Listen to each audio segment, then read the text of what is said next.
Magandang umaga Pilipinas, alamin natin ang magiging lagay at taya ng panahon ngayong araw ng Martes, 26 May 2026.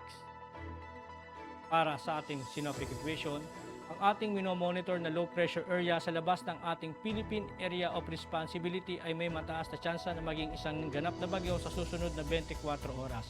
At asahan natin na once na ito'y pumasok ng ating Philippine Area of Responsibility sa darating na Huwebes o Biyernes ay tatawagin itong Doming. Samantala yung trap ng low pressure area o kanyang extension ay nakakapekto dito sa eastern section ng Mindanao. Samantala yung southwesterly wind flow ay siyang nakakapekto naman dito sa Palawan, Zamboanga Peninsula, Bar-MM, Soc-Sargent, Lanao del Norte at Misamis Occidental. Samantala yung easterly sumainit na hangin na gagaling sa dagat Pasipiko ang siyang nakakapekto naman dito sa eastern section ng Visayas. Para sa ating general area forecast, asahan natin dito sa Puerto Princesa ang maulap na kalangitan na may kalat-kalat na pag-ulan, pagkulog at pagkidlat. Samantala dito sa buong Luzon at natitirang bahagi ng Visayas, partikular na dito sa may Metro Manila ay makakaranas naman ng bahagyang maulap hanggang sa maulap na kalangitan na may pulu-pulong pag-ulan, pagkulog o pagkidlat. Samantala dito sa buong Mindanao, asahan naman natin ang maulap na kalangitan na may kalat-kalat na pag-ulan, pagkulog at pagkidlat. Para sa ating flight level wind chart, asahan natin yung hangin dito sa may eastern section ng ating bansa. Asahan natin ang hangin ay manggagaling sa silangan. At asahan natin ang lakas ng hangin ay maaaring umabot ng 5 to 10 knots. Samantala dito naman sa may western section ay may mahinang southwesterly wind flow at maaaring umabot ng 5 to 10 knots. Dito naman sa 10,000 to 18,000 feet, asahan natin na dominante ang easterlies o yung hangin na manggagaling sa silangan. At ang lakas ng hangin ay maaaring umabot ng 10 to 20 knots. Para naman sa impact ng flight operation dito sa Zamboanga Peninsula, Bar-MM, Soc-Sargent, Lanao del Norte, Misamis Occidental at Palawan, dulot ng southwesterly wind flow, ang main hazard ay moist southwesterly flow producing rains and gusty surface winds.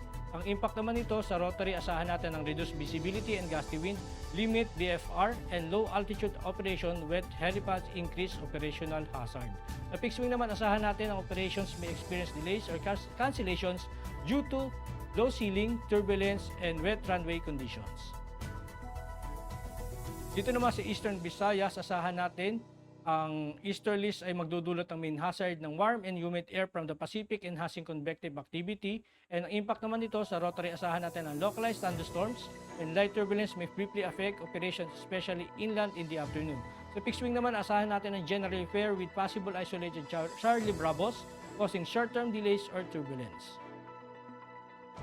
Para naman sa natitirang bahagi ng Mindanao, dulot naman ito ng trap ng low pressure area. Asahan natin ang main hazard nito, ang convergence of moist air causing widespread cloudiness and rain. Asahan naman natin ang impact nito sa rotary ay reduced visibility and light to moderate turbulence, may restrict low-level operations. Sa fixed wing naman, asahan natin ang expect IFR condition during approach and descent turbulence and rain may causing delays. Dito naman sa Metro Manila at natitirang bahagi ng ating bansa, dulot naman ito ng localized thunderstorm. Asahan natin ang main hazard ng afternoon convective development producing gust fronts and heavy rains. Ang impact naman nito sa rotary, asahan natin ang downburst, strong gust, and reduced visibility pose significant hazard. Avoid flight in Charlie Bravo activity. Sa fixed wing naman, asahan natin ang severe turbulence and wind shears likely during arrival and departure phases. Aircraft may experience temporary delays or require diversions.